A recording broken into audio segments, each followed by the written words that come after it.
Oke, lanjut. Kelompok yang lain. Kalau dilanjut nggak enak gitu. Ya, gimana Pak? Assalamualaikum, nama saya Sumarno dari kelompok tani Sungai Serapan. Kelompok kami ini kan penanam cabai Pak, sayuran. Tapi kendalanya yang utama itu cerip Pak, keriting. Keriting. Jadi permasalahannya yang utama itu. Ya. Selain cabai apa lagi Pak? Ada tomat, ya sayur-sayuran Pak. Sayuran ya. Tapi yang kendala banget itu kritiknya itu Pak. Oke. Itu. Selain sayuran, apa lagi? Karet. Karet. Hasilnya? Kalau karet sementara ini belum produksi sih. Umur berapa? Sudah umur 7 tahun. 7 tahun. Ya. Oke, sip. Ada lagi monggo yang lain? Monggo, silakan. Ya, monggo Pak. Ya biar kebayang lumayan ya. Nanti aku harus ngomong apa gitu ya, dibahasnya apa gitu kan.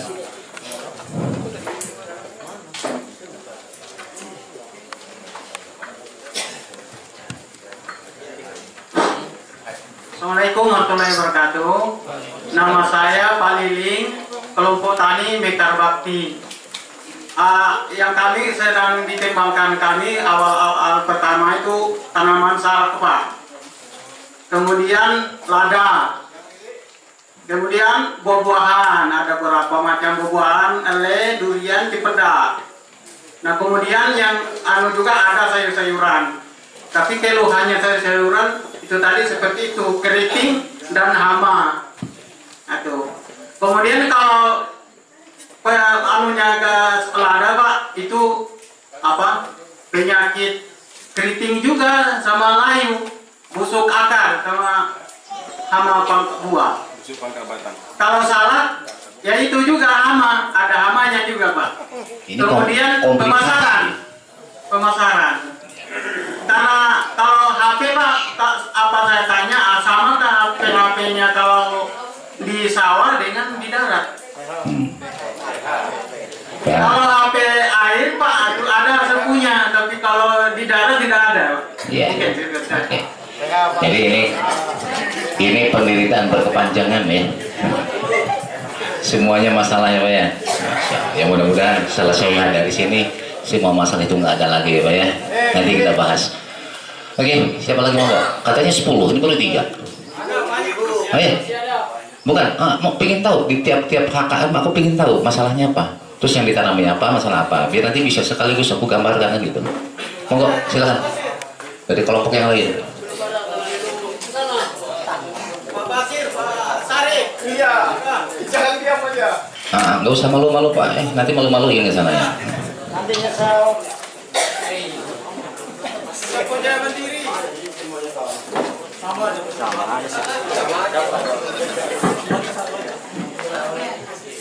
Assalamualaikum warahmatullahi wabarakatuh. Nama saya Pak Syarif dari kelompok tani bunga salak. Nah ini permasalahannya di kelompok tani bunga salak itu masalah jalan.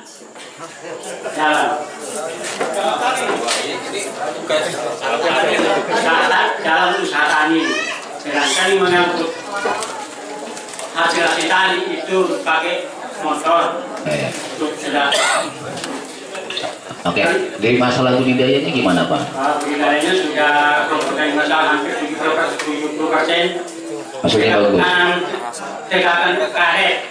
Mau tegakan karet. Nah, sebagian sudah mau panen. Yang terakhir kan tahun 2015 yang terakhir. Sudah ada yang panen Pak? Sudah. Hasilnya bisa digambarkan secara rata-rata gimana per pohon? Dapat berapa gram atau berapa mili? Oh, yang dulu karet yang pertama itu getahnya kurang. Memang getahnya kurang. Tapi yang mulai tahun 2013, tapi itu belum itu getahnya kayaknya banyak getahnya. Yang mulai tahun 2013.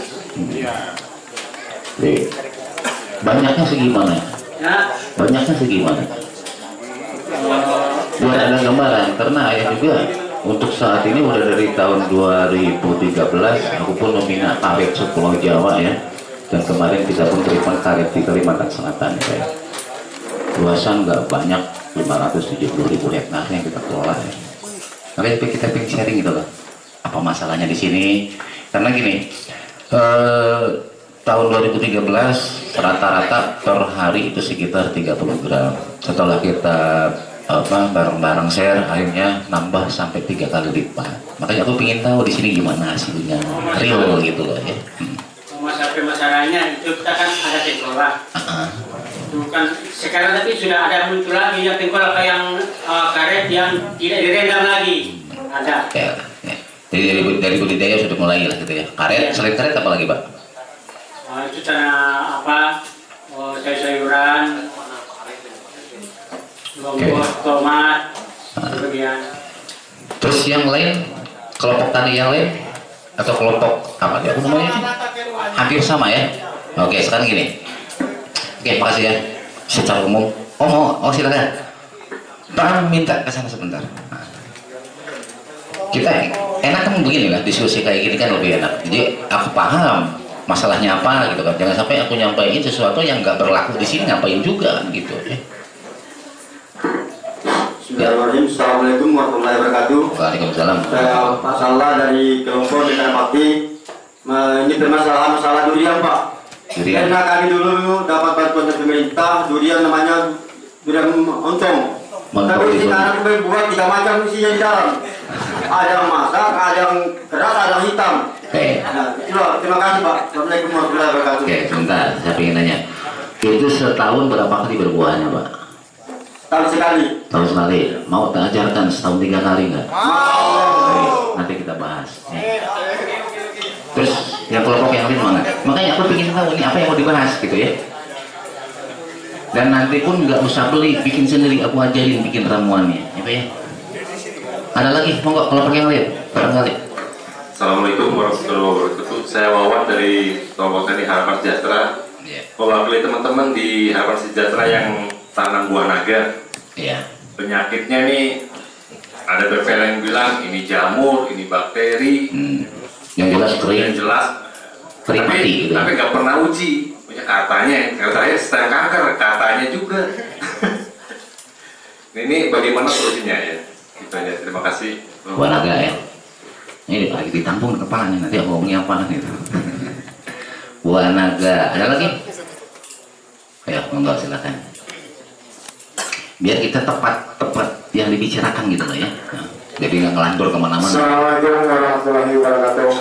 Nama saya Martinus Pak. Saya perwakilan Ketua Forum HKM. Mungkin yang saya mau tanyakan bukan dari pertanian tapi dari perikanan. Saya pernah memelihara ikan, sudah diberi pakan cukup tapi besarannya lambat Pak. Mungkin itu saja. Boleh tahu ikan apa? Jenis lele Pak. Lele. Duyung nggak? Iya. Oke, nanti kita bahas. Siap. Nah, boleh tahu sebentar. Jenengan pelihara dari ukuran berapa mulai? 46, 57 atau berapa? Mulai masuk pelihara? 46 Pak. 46 sampai 1 kilo 10. Masih ingat berapa lama waktunya? Ya cukup lama juga Pak. Berapa lama kira-kira? Kalau kita sudah bisa mengembangkan ukuran 4657 hanya butuh waktu 35 hari 1 kilo isinya 10. Mau ajarin? Mau Pak. Yes. Nanti kita bahas juga itu ya. Makasih Pak. Oke. Silakan aja lah. Cuma gini, ayah itu orangnya gini. Kalau aku pernah melakukan dan membuktikan, insya Allah aku bahas. Tapi kalau nggak pernah, aku terus terang nggak pernah. Itu moral keilmuan begitu ya Pak ya. Jadi gini, di pertanian insya Allah mungkin 99% sudah kita lakukan semua ya Pak ya, termasuk perkebunan juga. Yang belum pernah 1%-nya itu ganja, belum pernah ya. Terus kalau di perikanan yang sudah kita kembangkan dan boleh dibilang kata orang-orang cukup berhasil, itu ikan lele, ikan patin, ikan nila, ikan gurame. Selain itu jangan nanya, karena aku belum pernah membuktikan. Itu maksudnya. Hanya persiapkan ya. Terus kalau di peternakan itu kita sudah mengembangkan sapi, kambing, ayam, bebek yang pertumbuhannya bisa 2 kali lipat dari yang punya orang. Ya. Kalau mau kita bahas ya kita bareng-bareng buka bedah rahasianya gitu ya. Ada yang pelihara sapi? Ada Pak. Siapa? Oke, ayah pengen nanya, jadi siapa? Bali Pak. Bali. Bali. Pernah nimbang nggak? Itu masalahnya. Gini maksudnya ya. kita sudah mengembangkan dari tahun 2014 di sapi untuk jenis lokal kayak sapi Bali, sapi Bangka, sapi Taksel ya Pak ya.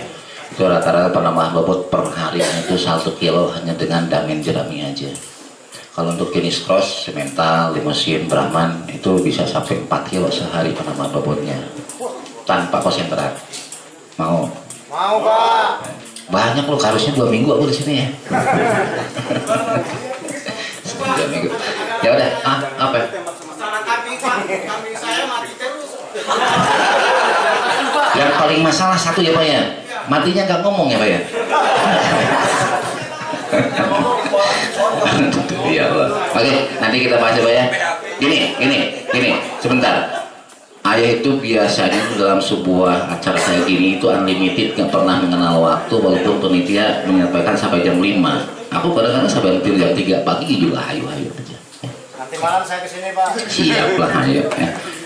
Selama ayah pernah melakukan, insya Allah, karena ayah itu tidak pernah melupakan apa yang menjadi teori orang, nggak pernah. Aku hanya menyampaikan yang pernah aku lakukan itu aja. Oke, kita mulai aja dulu ya Pak ya. Di dunia pertanian dulu, peternakan nanti belakangan. Mungkin habis isoma lah ya, habis isoma. Gini, kita kebetulan ayah pingin punya niatan, pingin bantu teman-teman petani peternak di Indonesia. Pada akhirnya kemudian tahun 2005 ayah membentuk sebuah komunitas. Ya. Dulu namanya JKP4, Jaringan Komunitas Petani Peternak Perikanan se-Indonesia. Alhamdulillah sudah ada. Kemudian tahun 2013 kita pun membentuk KP2M ya, Komunitas Petani Peternak Mandiri, yang sifatnya sosial, di mana kita hanya memberi sharing aja ya. Termasuk kapasitas ayah kesini hari ini pun sebagai perwakilan dari KP2M ya. Jadi nggak usah ragu ya. Cuman kalau ingin nanti ada keterlanjutan ke depan, ada baiknya nanti kita bangun juga komunitas KP2M di sini di Kalimantan Timur. Kalau untuk pengurus provinsi sudah ya Kang Awan ya, Kang Awan sama Kang Eko kita sudah bentuk, tapi untuk tiap kabupaten belum ada. Maksudnya apa?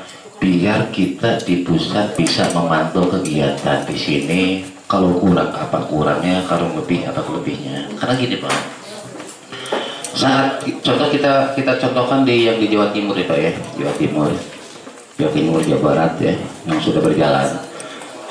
Permasalahan di pertanian sebetulnya jangan ditarik ulur dari pertanyaan Bapak tadi. Akan sangat kurang bijak kalau kita hanya mengajarkan teknologinya saja, tapi kita tidak mengambil solusi di endingnya. Contoh gitu maksud saya. Jangan tadi misalkan anggaplah nanam cabai ya Pak ya. Kita ajarkan gimana caranya satu pohon cabai dapat 3 kilo sekali petik. Mau? Nanti kita ajarkan ya. Yang jadi masalah satu, setelah panen mau dijual kemana? Siapa yang nentuin harganya? Itu permasalahan klasik. Nah kami dari KP2M, alhamdulillah yang di Jawa ya sudah berjalan. Jadi justru ayah itu sekarang gini, tekniknya itu dibalik dari depan ke belakang. Maksudnya gini, kami dari komunitas nyari pasar dulu, habis itu baru nentuin apa yang harus ditanam sesuai dengan kebutuhan pasar. Ya, contoh kemarin kita dapat pesanan buah-buahan, kebetulan melon ya. Kebetulan kita punya kerjasama dengan asosiasi hotel restoran di Bali seluruhnya, alhamdulillah sudah kita kerjasama.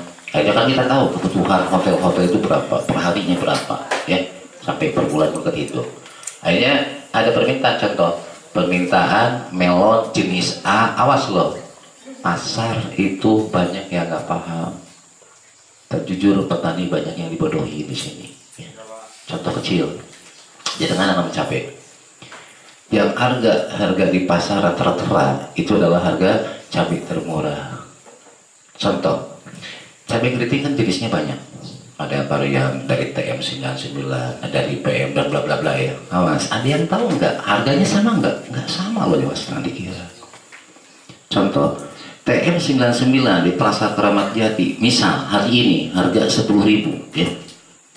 PM berapa? 3.000 lebih dari itu. Ada yang tahu nggak tadi? Nggak ada. Ya. Makanya ini fungsinya kita bangun komunitas itu. Jadi nanti ada seksi bagian apa? Pasar, jenengan, seksi produksi. Jadi tidak ada lagi yang dibohongin. Ya. Dan kita pun tahu apa yang harus ditanam sesuai kebutuhan pasar. Ya. Nah, kayak contoh kayak gini kayak yang tadi saya bilang ya. Kebetulan ada kebutuhan apa melon tadi kan. Melon apa? Ternyata yang diterima hotel hati mulai melon jenis tertentu. Nah kita yang tanam itu, jangan melon yang asal-asalan ya sesuai permintaan itu tadi. Ternyata ketika kita tanam kebutuhannya itu per hari 2 ton hanya untuk satu hotel itu. Ya. Nah, ini kita apa? Kita tanam, kita bikin apa?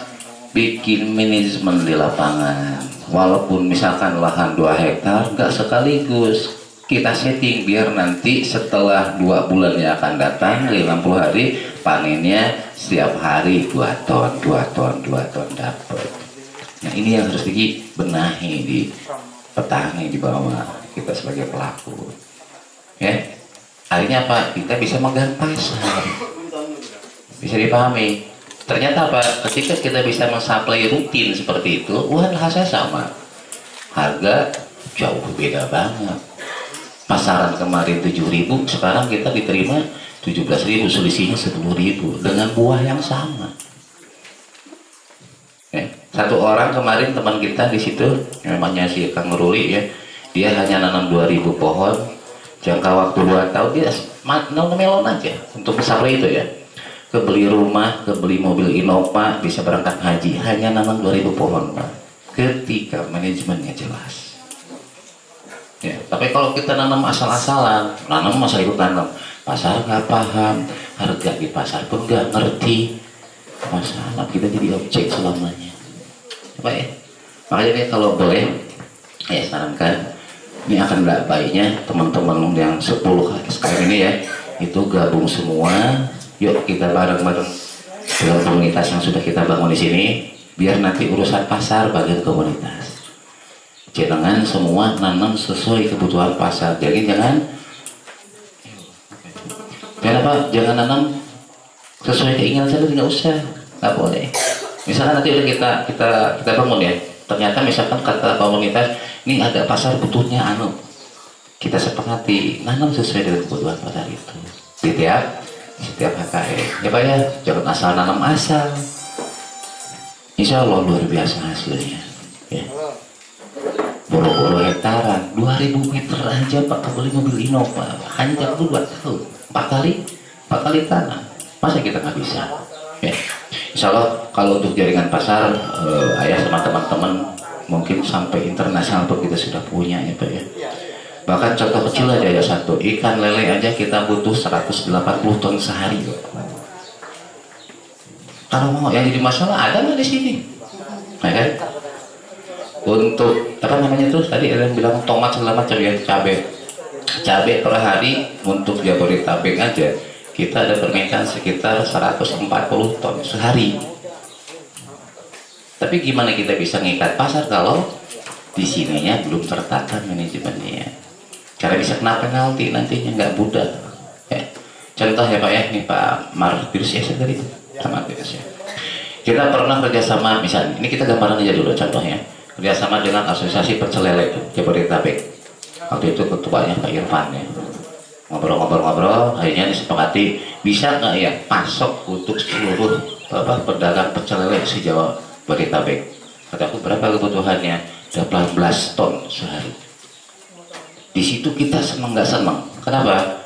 Logikanya berarti apa? Harus diatur manajemen pemeliharaan, ya kan? Tak kumpulin, terkumpullah 14.000 kolam di wilayah 3 Jawa Barat, Majalengka, Kuningan, Cirebon, Kodiak Cirebon, sama Indramayu. Akhirnya kita ke setting. Jadi apa? Diatur desa, kelompok desa tanggal sekian masuk, desa ini tanggal sekian. Akhirnya apa? 3 bulan yang akan datang tiap hari panen ada terus. Waktu itu baru kita sanggupin 6 ton dari permintaan. Ya. Yang luar biasa apa?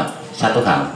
Saat kita MOU, kita bisa kontinuitasnya jelas, kuantitasnya jelas, kualitasnya pun jelas, harga bisa dipletkan. Itu kelebihan pasar. Waktu itu kita pletkan harganya 16.000, bodoh amat berapapun harga di pasaran. Kalau harga di pasaran lagi di bawah 16, 17, 12 kita tetap 16. Tapi ada konsekuensinya. Saat harga 17, 18 kita tetap 16. Nah itu kan risiko bisnis. Ya. Tapi kan kita bisa mengambil suatu teknologi, gimana caranya agar kosnya jangan sampai di atas 10.000 kan gitu. Tetap untung 6.000 terus. Alhamdulillah luar biasa. Sampai sekarang bahkan akhirnya kelompok kita bisa membangun pabrik pelet sendiri 16 ton sehari. Siapa pelakunya? Kelompok. Tidak menjual pakan untuk luar, hanya untuk apa? Anggota sendiri. Bisa nggak itu di Kalimantan? Harus bisa. Jadi kesimpulannya, manajemen petani kita buang jauh-jauh karena itu nggak lucu. Apa maksudnya nggak lucu? Karena paling hebat manajemen petani sekarang, mulai dari komisaris utama, direktur utama, pelaksana utama, sampai sales utama kan kita sendirian ya Pak ya. Ya kan? Ayolah ngaku, nggak bisa. Semua harus tertata rapi, ya Pak ya. Nah, selama ini kan Bapak hebat, keren Pak. Komisarisnya oke, jadi direktur juga, jadi pelaksana juga, jadi kulinya juga ya Pak ya. Masya Allah. Itu yang bikin kenapa petani di Indonesia belum bisa maju. Walaupun sebetulnya mohon maaf, ini tugasnya apa? Bukan tugas kita ya. Sudah ada bagian yang harus Pak ya. Tapi karena mungkin memang dibutuhkan secepatnya ya nggak mau ya. Gitu. Oke lanjutin. Jadi sekali lagi, hal yang paling pokok kita susun dulu strategi manajemennya yang tepat di Kalimantan Timur itu gimana. Oke, kami dari KP2M siap bantu ya, mulai dari hulu sampai hilir, mulai dari olah lahan sampai ke pasar, insya Allah kita bisa bantu. Tapi ya jangan harus gabung di komunitasnya biar komunikasi lancar gitu ya. Terus yang kedua baru kita share alih teknologinya, gimana caranya pH 1 hari naik, nggak perlu nunggu pakai kapodologi segala macam, dengan segini trik naik bahkan 1 jam pun bisa naik, dari 5 bisa langsung 7. Misalnya mungkin besok di lapangan kita praktekkan deh, nggak usah deh, karena kalau dipraktekkan sebetulnya gampang ya. Dan lain-lain lah ya, yang lain. Termasuk tadi ini kan kalau kambing, katanya kambing mati-mati gitu ya. Mandul. Sekarang gini, jangan kalau pelihara kambing, kalau beranak berapa anaknya Pak? Bukan, kambingnya aku nanya. Kalau beranak berapa ekor? 2. Pernah 4? Pernah 5? Ada teknologinya, nanti aku ajarin ya. Bahkan ayam pun sekarang sudah kita bisa mengembangkan ayam petelur, bebek petelur, sehari telurnya 2-3. Pagi bertelur, siang bertelur, sore bertelur. Iya. Serius. Nah, tapi ada tapinya. Sebentar, ayah praktisi bukan teoritis. Aku nantangnya gini, setiap kelompok jangan dulu gambling, jangan dulu berpikir pingin gede-gede. Tolong buktikan nanti kelompok minimal 10 ekor, 20 ekor. Buktikan dulu, terbuktikan baru kita mainkan. Itu gayanya gitu. Jangan sampai ilmunya belum paham, jauh-jauh pelihara 1000, besok mati semua, salah lah. Ya. Jadi ini makanya kita butuh komunitas begitu. Ya Kang Won ya. Ya, nih Kang Won nih pionirnya nih sama Kang Eko. Yang udah 6 bulan, 7 bulan mungkin ya, 7 bulan yang lalu ketemu sama Ayah. Jadi Ayah itu gitu pinginnya. Dan alhamdulillah di Jawa Barat, Jawa Tengah, Jawa Timur, Lampung, Sumatera Barat, Jambi, Riau, Kalimantan Selatan kemarin ya, udah hampir 6 bulan. Terus Lombok, terus Papuanya di Wamena ya. Alhamdulillah, hampir 300% pendapatan petaninya naik. Ya. Dengan luasan lahan yang tetap itu juga kita maksimalkan di situ. Ya. Nah, bisa nggak ini di Kalimantan Timur? Harus bisa kita terapi ya. Kenapa? Percuma aku ngasih teknologinya, setelah itu kita lepas begitu aja. Ujung-ujungnya apa? Mending kalau punya bakat bisnis, punya bakat pemasaran, belum tentu ini semua bisa, belum tentu punya bakat. Ya, ini masalahnya kan di sisi kok ya. Nah, ya. Produksi meningkat, ketika tidak ini ya, ini percuma juga. Ya. Jadi sekali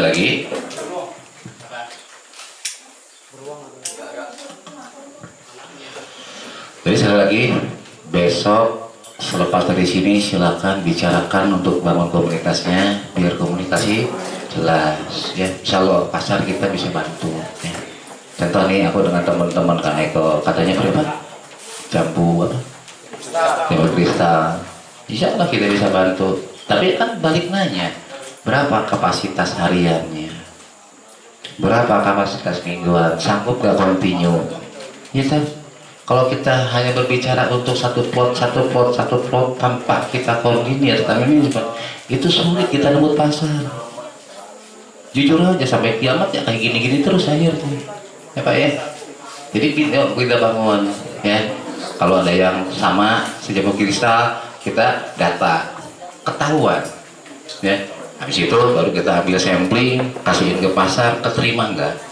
Sesuai dengan spek mereka, keterima oke, tinggal kontinuitas kita jalan kan gitu. Insya Allah lah ya kita bisa bantu semuanya ya. Insya Allah lah sampai Eropa, Amerika kita punya pasarnya, kita punya linknya. Yang penting bisa enggak kita memenuhi kebutuhan mereka. 3K-nya, quality, quantity, continuity-nya itu aja yang paling pokok. Bisa itu ya itu saya bantu. Ya. Maksudnya itu gini. Contoh sekarang tadi ada yang kadang-kadang yang nanam cabai. Terkoordinir enggak? Berhasilnya tahu nggak? Kan nggak jelas, ya kan? Kalau jelas, oh kemampuan produksi cabai di wilayah apa namanya? Sungai Wain misalkan ya, kemampuan per minggunya sekian ton, aku bisa nembus pasar, ya kan? Tapi kalau belum jelas kemampuannya berapa kan bingung, kan mereka pasar kesini nanya, berapa sanggupnya ya kan gitu, ya. Jadi jangan asal nanam semua kita atur. Contoh kecil, kebetulan ayah bangun pondok pesantren dan SMK pertanian juga ya. Alhamdulillah sudah ada di 4 provinsi ya. Terakhir kemarin di Lampung. Ini contoh kecil. Di Tasikmalaya di pondok pesantren ayah ya. Itu kita punya anak-anak selain kita ngajarin ngaji, kita juga ajarkan kejuruan ya, SMK di bidang pertanian sama peternakan. Semuanya gratis, makan gratis, SPP gratis, uang bangunan gratis, asrama pun gratis. Ayah kaya? Enggak, aku nggak ngasih diseperakan sama mereka. Kok bisa? Kebetulan kita ada lahan 15 hektar di lingkungan pondok kita ya. Akhirnya apa? Aku cuma tanamin kangkung. Kebetulan siswaku ada 360 di situ ya. Jadi satu orang, satu bedeng, ukuran 1,5 kali 40. Semuanya nanamnya sama, kangkung. Sambil belajar, ngajarin bercocok yang benar. Efeknya apa? Mereka punya duit semuanya. Untuk 1,5 meter kali 40 ternyata hasilnya 1000 ikan kalau kita panen. Dengan pola kita panennya hanya 12 hari. Rata-rata penyewaran kan 21 hari ya Pak ya, 3 minggu. Kita hanya 2 minggu paling lama. Jadi apa? Hari ini cabut, jual pasar. Besoknya punya si B, si C, si D, si D. Kita dihargain 1000 seikat. Artinya berapa? Coba. 100.000 kan? Apa sejuta? 1 juta sehari. Satu orang anak. Sebulan dia bisa nanam 2 kali kan kasihnya. Dapat 2 juta. Bukannya bayar malah dia dapat duit. Itu yang kedua kita kemarin. Ketika apa? Ketika manajemennya benar. Jangan nanam kangkung sekaligus 15 hektar, pusing kita besok panen. Ngerti nggak maksud ayah? Ya. Jadi apa? Putar terus. Kita manage. Setelah dari 360, umurnya kan 14 hari. 360 dibagi 14 berarti hari itu sekian bedeng yang sama nanam bareng. Besok sekian bedeng lagi. Itu yang aku bahas manajemen sederhana itu begitu. 15 hari kemudian blok 1 panen, ya kan? Ke 16-nya blok ini panen. Selisih 2 hari ini olah lahan lagi, tidak berhenti. Pegang pasar nggak bisa? Bisa. Yang beli 300 perak kita tetap berapa? 1000. Kenapa? Yang aku tembus pasarnya modern, Carrefour, Hero, Giant, kan itu. Mereka gampang kok sebetulnya menggunakan pasar itu kalau produksi kitanya Jelas. Paham ya? Tapi kalau sifatnya sporadis kayak gini, wassalam, kita nggak bisa ngapa-ngapain. Ya Pak ya? Karena barangnya nggak jelas, produksinya pun nggak jelas, kuantitinya nggak jelas.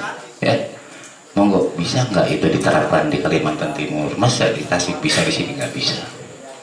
Tapi ya, bisa dipahami nggak maksudnya ya? Jadi alangkah awal kalau pingin kita benar-benar punya penghasilan lebih dari sebelumnya apa? Rubah manajemen ke apa? Ke pertanian kita, rubah manajemennya. Ya. Bukan hanya perusahaan aja yang harus benar manajemen, di pertanian pun harus manajemen lah, nggak pakai itu semuanya masalah. Ya. Bisa dipahami ya? Ya, ayah pun banyak belajar lah. Ya kebetulan juga tadi sempat disinggung ya, aku komisaris beberapa perusahaan. Itu gak sok-sokan aja lah itu lah ya. Nah, tapi dari situ aku bisa banyak pelajaran. Ya. Contoh, aku punya teman sahabat tapi udah meninggal, Bob Salino ya. Itu ya teman ya, guru juga buat ayah. Aku banyak belajar dari beliau. Termasuk trik-trik tanam tadi. Beliau yang ngajarin waktu itu. Sambil jalan, sambil ngobrol, gini ya gitu. Ya, bermula dari sayuran jadi miliuner gitu. Ya. Bisa dipahami? Kalau sudah, oke, kita lanjut ke materi yang utamanya ya. Gini, mau dicatat silakan, enggak silakan, terserah Bapak. Tadi yang pertama yang bicara katanya masalah pH tanah yang relatif nggak benar katanya ya di Kalimantan Timur. Tapi kalau tak pelajari, Kalimantan Timur nggak sama kayak Kalimantan Selatan ya. Di sini mungkin bukan mayoritas bukan gambut kan ya Pak ya? Bukan ya, beda dengan Kalimantan Selatan yang rawa sama gambut kan. Gini ya, kemarin kita coba di lahan gambut selama bertahun-tahun. Tahun 2011 aku buka lahan di Katingan, Palangkaraya, lahan gambut ya. Alhamdulillah sekarang masih ada lahannya, kita masih. Itu ternyata punya kesimpulan, apapun jenis tanahnya ternyata langkah yang sama itu selesai. Terakhir kemarin kita nyoba di Sumatera Barat, di Kabupaten Tanah Datar ya, luasan 25 hektar. Kita nanam kedelai tanpa pupuk, tanpa apapun, hanya olah lahan, tanam, hasilnya 2 ton. Luar biasa, sama sekali nggak diapa-apain, hanya pajak aja gitu kan. Tapi sebetulnya nggak sesederhana itu. Sebelumnya kita ada perlakuan gimana lahannya jadi normal dulu. Oke, tadi ada yang nanya masalah keriting lah, anu lah. Oke, gini Pak, jangan nanam apapun di pertanian ya. Kalau kita bertani, hakikatnya bisa nggak kita ilmu tanahnya? Bisa menguasai tanah, selesai, Bapak berhasil. Jadi kalau sebelum menguasai ilmu tanahnya jangan nanam apapun, Pak. Jujur aja, hancur. Jangan mau pelihara ikan lele, nggak menguasai ilmu airnya, lu jangan dulu pelihara, nggak bakal benar. Ya, sehebat apapun pakan yang dikasihin, wassalam semuanya itu. Ya, hakikat di pertanian tanah, hakikat di perikanan. Nah, belum menguasai itu, wassalam. Makanya filosofi hidup aja gini, kalau kita pingin berbudidaya apapun, salaman dulu dengan yang mau kita budayakan. Antum mau pelihara cabai, salaman sama cabainya. Antum mau pelihara jamu kristal, salaman dulu sama jamunya. Belum punya salaman, jangan dulu. Kenapa? Bunuh diri. Serius. Tapi bukan salaman gini, bukan Pak. Ya.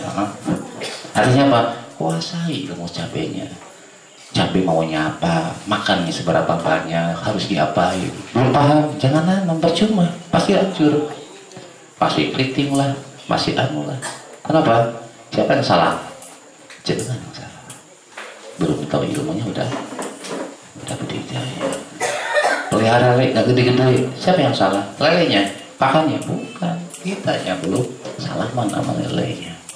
Ya, itu filosofi hidupnya begitu. Ya. Jadi kalau kita ingin budidaya apapun ya, tanpa terkecuali salaman dulu dengan yang mau kita budidayakan. Habis itu baru kita budidaya.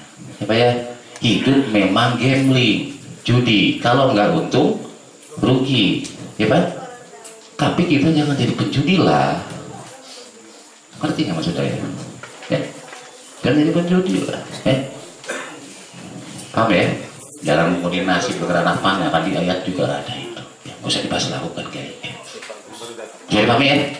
Nah kita sekarang anggap aja mau salaman dengan tanah.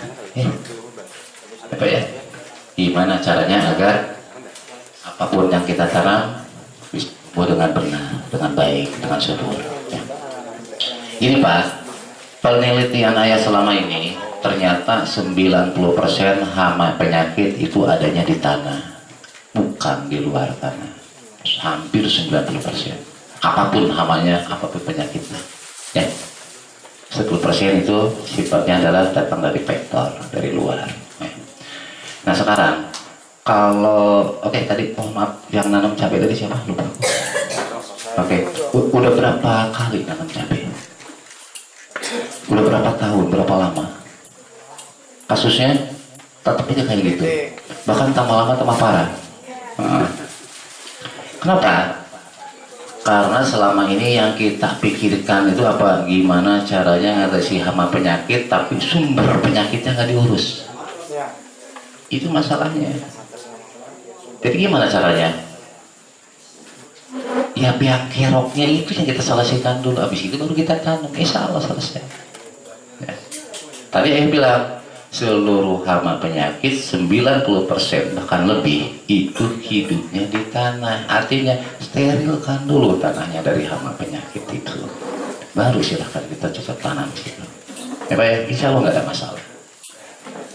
Itu nah permasalahannya gimana cara mensterilkan lahan. Tulis aja kalau nggak ada materinya, tulis ya. Dikasih buku monggo kan tadi dikasih buku tuh. Iya, Pak. Nah tulis aja.